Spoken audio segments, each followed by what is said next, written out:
और अगर नहीं खड़ा रहा धूप में ना तो हमारा पूरा महीने का पगार मर जाएगा। अब हम करें भी तो क्या करें।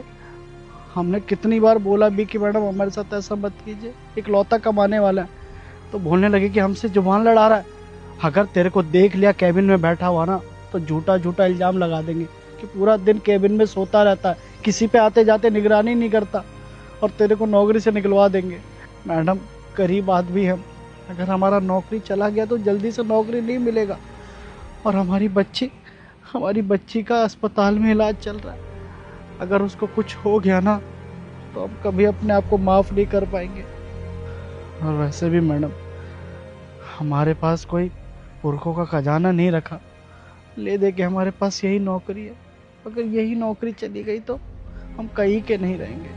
आपको एक बात बताएं मैडम, एक लाचार बाप ना हमेशा अपने बच्चों के बारे में सोचता है कि उसका बच्चा सही सलामत रहे। अगर हमारी आंखों के सामने हमारे बच्चे को कुछ हो गया ना तो हम कहीं के नहीं रहेंगे, कभी कभी नज़र नहीं मिला पाएंगे खुद से अपना पत्नी से। बस इसीलिए इसी मजबूरी में हम मैडम का बात माने, या धूप में खड़े होकर अपना ड्यूटी पूरा कर रहे हैं ताकि हमारा पगार ना मरे और हम अपनी बच्ची का इलाज करवा पाए अच्छे से अच्छे अस्पताल।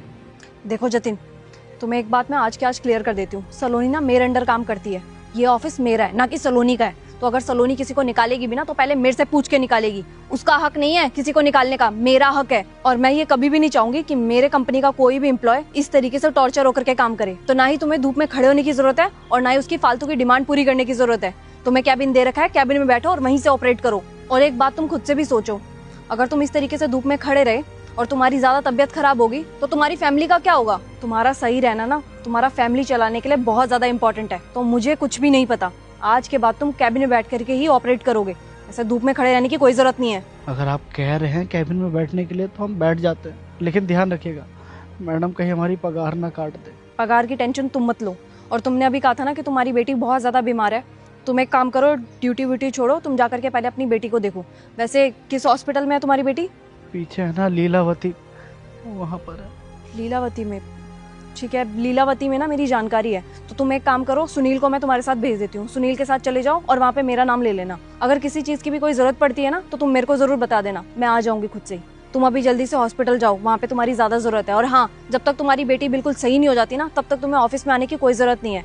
और पगार की टेंशन मत लेना, तुम्हारी पगार नहीं कटेगी, ये पेड लीव में काउंट होगा। तुम आराम से जाओ, और जब तक तुम्हारी बेटी का इलाज चलेगा ना वो खर्चा भी मैं देख लूंगी, उसकी टेंशन में मत लेना। बहुत बहुत धन्यवाद मैडम। अरे ये सब करने की जरूरत नहीं है, तुम जल्दी से हॉस्पिटल जाओ, इस टाइम तुम्हारी बेटी